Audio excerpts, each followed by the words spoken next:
Earlier this week I was asked if I wanted to travel up to London to try out Minecraft Earth for the first time with the head of development of Minecraft Earth. That was a bit of a no-brainer for me. Of course I was going to say yes. So I grabbed my friend Josh, who's pretty handy with a camera. I'll put a link to his Instagram down in the description, and we tried our best to film the entire experience because I hadn't played Minecraft Earth at all. I hadn't touched it yet. All the people who went to the Creator Summit this year, they had some small hands-on experience, but unfortunately I wasn't able to make it to that event, so I had missed out on that. The only experience I had of Minecraft Earth was the same as everyone else's, where I'd seen it played at demos by other people at large events and things. So I was extremely excited to actually have it in my hands and see what it's like in the first person, because from what I'd seen, it looked incredibly impressive.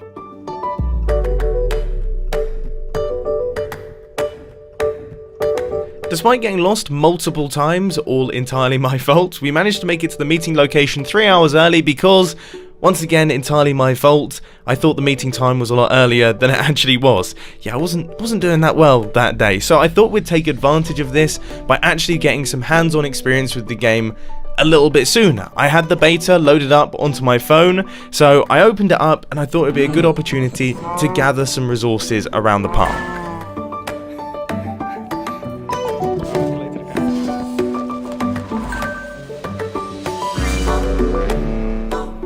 The basic premise is really quite simple, and it's very similar to Minecraft as a game.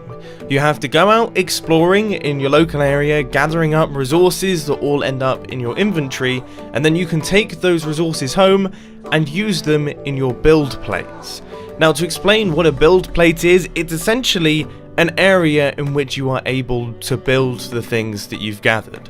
So you can place it down in your house, you can place it down in your car, you can place it down wherever, in the middle of the street, and then you can start constructing things that other players are then able to see. It's actually really quite exciting. And the thing that surprised me the most is how familiar all of it feels. It's as if they've literally transferred Minecraft from inside a computer into real life. Your brain switches almost instantly. Once you've placed down that build plate, you then think of it as actually being in the real world, to the point where people were walking past, and as they were walking up, it kept going through my head, I hope they don't step on my build, without even thinking that it wasn't in real life, it was just on my phone. By this point, we'd killed enough time in the park to actually start making our way to the meeting. So we met up with Grian, got in contact with Sax, and we started working some things out. The hotel room where the demonstration was taking place was awesome. It had amazing views all the way out across London, and Sax essentially just came in, explained to us how Minecraft Earth was developed, their mentality behind developing it, and then gave us a brief explanation of how the demonstration worked, and then kind of left us to it to discover things for ourselves. It's so strange being able to, so I can see through the build. I'm looking past parrots. Wait, hang on, I heard you punching a villager down here. He's here. No, stop it. Keep it stuck. I can see you've got a sword out instantly. We've only just gotten into the world. He's stuck there.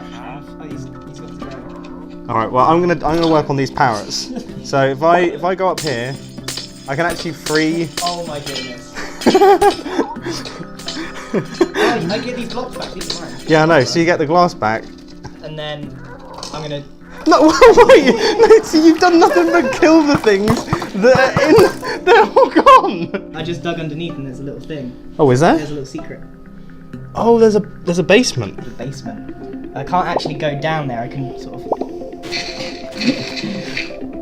We kind of brute force our way in. Oh, I see. Oh, it's an abandoned mine shaft. This is the weirdest kind of, like... I'm just gonna cover it up like we did nothing strange here. At this point, I hope you can see what I mean when I say that it's fairly surreal, and it doesn't take your brain very long to think of that object as actually being part of the room. There's a little bed in there. I can see you kind of peeping in through the window as well. I wonder if the redstone lamps, I'm guessing, do they work? Where is it? I can see a redstone lamp. It's kind of, it's around here. Oh, there's a pressure plate. Oh, I'm still on the pressure plate. The redstone lamp is on. No way. Yeah. Hold on, let me get all up in. you, There we go. Nice. That's so cool. Now what you see us playing in here is called tabletop mode. This keeps the build really nice and small, and it actually makes it easier to construct the build because you can get access to all sorts of areas, you can kind of hover around it. It's really simple. But there is a button that you can click that will take the build out from the table and construct it in life size in your room. And that's where things begin to get really strange. This build looks cool, you know what? Okay. Get rid of these bushes, seriously, there's too many. I've got an idea. I think I just got an apple from it. No, oh, Mumbo. This is it, I got rid of the bushes for you. Mumbo. I got rid of... That's my job. Okay, Mumbo, you've got to dance. I do that meme where it's like, this is fine. It's like, I just need like a mug where I'm just like, this is fine. Everything is fine. Everything is fine. Oh wow, you can look up, look, you can see the whole world burning around you. That's the new slogan for this game. You can see the whole world. Oh yeah, no, it's still very burnt. It's still very burnt. Oh, what are we going back? Yeah, we're going back full scale.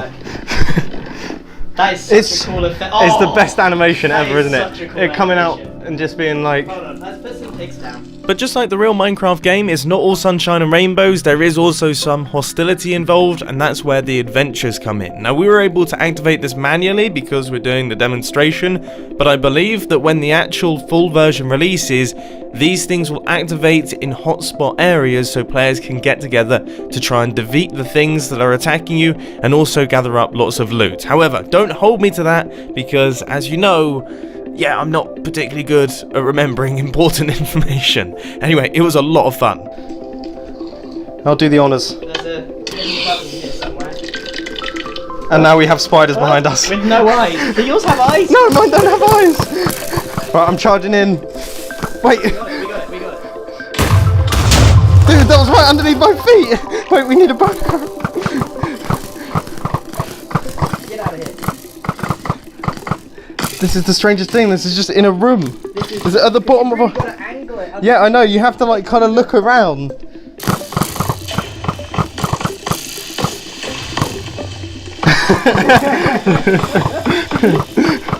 Dying for the cause. Yeah, creepers on the table. Now they're much cuter and much more manageable. So the demonstration in the hotel room completely blew me away, to be frankly honest with you. I didn't know what to expect, but I wasn't expecting it to be as good as that. However, the weather was lovely, so we thought it would be a good opportunity to take it outside and also take a look at the resource gathering element of the game, because obviously this is a huge part of it. When you're playing Minecraft and you're trying your best to do impressive builds, as I'm sure you all know, you spend 90% of your time resource gathering. The way that it works is these little rock piles, trees or chests generate throughout the world. You have to walk within a certain radius of them and then you can tap them to actually collect the items on the inside. Now one thing that I found really interesting is that we were in Hyde Park that doesn't really have any major road systems or anything like that, but the paths were all mapped out in Minecraft Earth. And that means that, as you may notice, a lot of the resources that are available in the nearby area actually generate near the path, so you're not having to go off into the wilderness to gather things. All of them are in relatively easily accessible areas. I mean, it's difficult for me to hide how impressed I am. I'm being totally honest. I am very impressed with Minecraft Earth, and I went in incredibly skeptical.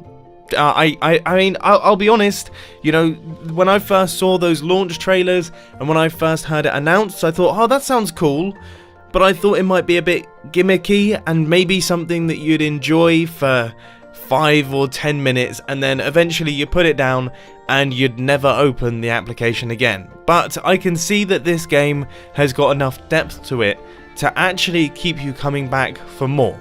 There's more to it than just going out and gathering resources and wandering around and doing that. You kind of have to go out and gather the resources and then you come back, you build stuff on your build plates, you bring your friends around, they can see what you've built on your build plate, you can all interact with it. Once redstone is involved and you can start building piston doors and traps and entrances and walking things and flying stuff. I mean, that is going to be huge.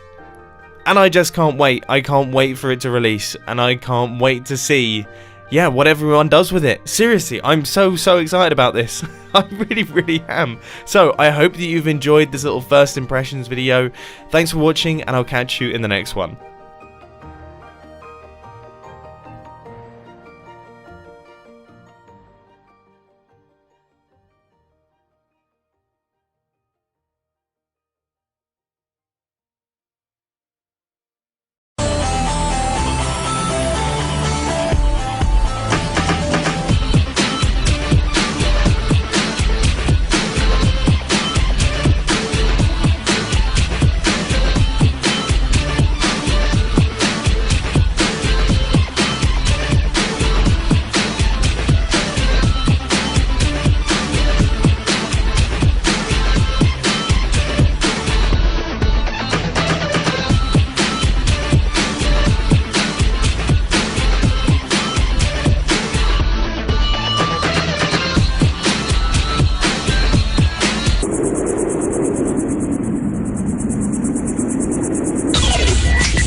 One.